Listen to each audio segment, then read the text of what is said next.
Hi everybody, my name is Sandra and I am from iSithebe Financial Wellness, and we're hoping that we will travel this journey together. One of the biggest issues that we have as a country is that our savings are not up to scratch. We hardly ever save, and research has shown that only 5% of South Africans can retire comfortably. Isn't that a scary thought? Are you amongst the 95% or the 5%? And we're hoping that we will be able, at the end of this journey, get you to be part of the 5%. So what do you do when you go on holiday? When you decide to go on holiday, what do you do? You have to decide which venue you're going to be visiting. What clothes are you going to be wearing? Who are you going to take with on holiday? How much do you have? You ask people around. You go on Google, check out the pictures, and make sure that you've made the right decision. But why are finances treated differently? We hardly ever open up about our finances. We always struggle alone. We always get things because somebody else has influenced us. Either be it our background. Now that you're working, you decide, no, I'm going to buy that expensive car. Or I'm going to buy those expensive clothes. But then have you sat down and decided or looked at the plan and said, this is the best way to actually get to where I want to get? What's the next 5 years looking like for you? What's the next 10 years looking like for you? What's the year looking like for you? Have you sat down to make those financial goals? Or do you live day by day depending on what you feel like? You feel like using that credit card, you stretch today. So you decide, okay, no, I'll take that credit card and go shopping. Are those the kind of things that we do on a daily?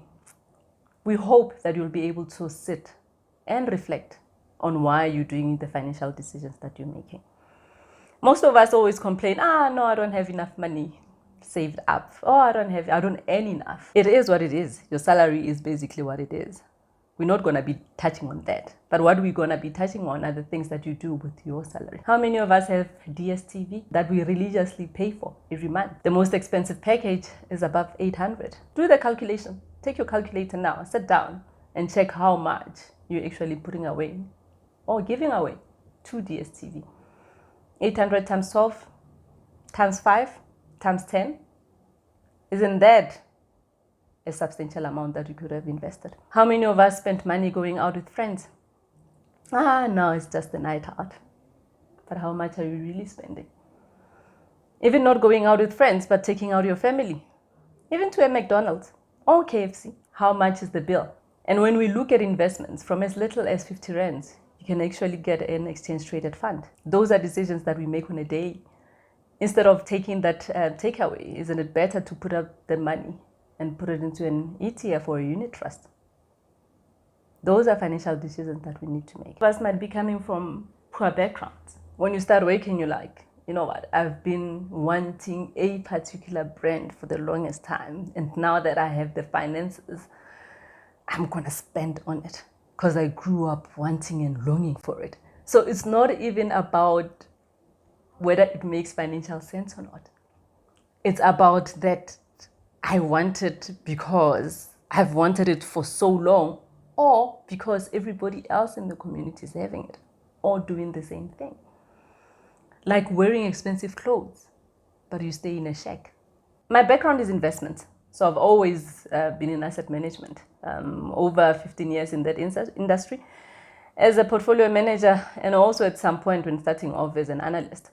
But one of the biggest gaps that I saw when we have conversation with friends, or anyone actually, is that how many of us actually understand our provident funds. When we start working, we think, okay, the company is deducting too much money. Then you get into the comfort, no, I know when I retire, I'm going to have enough money saved up. But we're forgetting that the money is invested in financial markets. Things happen. Markets crash. We went through that. And what happened to the provident fund money that you thought you had? Do we save enough? Do we understand how much we actually have in our provident funds? And that's one of the main reasons why I started that. Usually when we change jobs, and I had the same fallout, because when you start working, you go to HR, and probably that's the last time you ever see the HR office where you fill out those forms, and they give you options. How much do you want to contribute to a provident fund? Which portfolio do you want your money invested in? So all those decisions that we make on day one without having full information are probably the same mistakes that we're going to carry out doing our entire waking lives. At your last job, when you left, you didn't even go to the HR office. You get a call, what do you want to do with your provident fund money? Most of us withdraw it. Is that the wise decision? You withdraw the money, you go to the new employer, you do whatever with the money that you've taken, join a new employer, start from zero. After 3 years, you hop to the next job. And what do? You cash up your provident fund money. Do you understand the tax implications? Have you added up how much you're going to need in retirement when you turn 65? We always think that we have all the time in the world, but do we? I think most of us would remember when we thought a 21-year-old was old. And we're like, because turning 21 is a big deal. And we thought, no, those guys are old. And you're thinking, that will never be you. Now, where are we? 40, 50, 5 years from retirement? And what's that picture looking like? You've cashed up so many provident funds. What's your retirement planning looking like? And those are the reasons that I actually started iSithebe Financial Wellness, to say, let us change the financial narrative. Let us have better conversations about money. Let us have open discussions about money.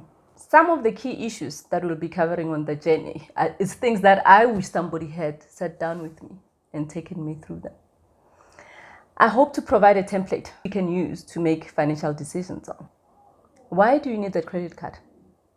Is there something that you can use or do to make sure that you don't get further into debt? Getting that revolving loan, getting that overdraft. All of these things are so easy to get into, and no one actually sits down with us and says, now that you're in the hole, how do you get out? Financial planning. If you have kids, what's going to happen when they go to varsity? Have you got something saved up? So we're going to look into that. My retirement, what does that look like? Getting married, because most of us go like, oh, I'm in love, I'm going to marry my husband, perfect person ever. What's the financial implications of that? Are you getting married in community of property? What does that look like? What claim does he have or your spouse have on your finances? Are you on the same page? Do you know financially where they are? Because remember, whatever the partner does will affect you financially. So make sure that you have those difficult conversations. Most of us, when we get married, we don't want to have those difficult conversations. We need to have those difficult conversations. Let me research further on that. Buying a house, what's the best way to actually do it? Do you qualify?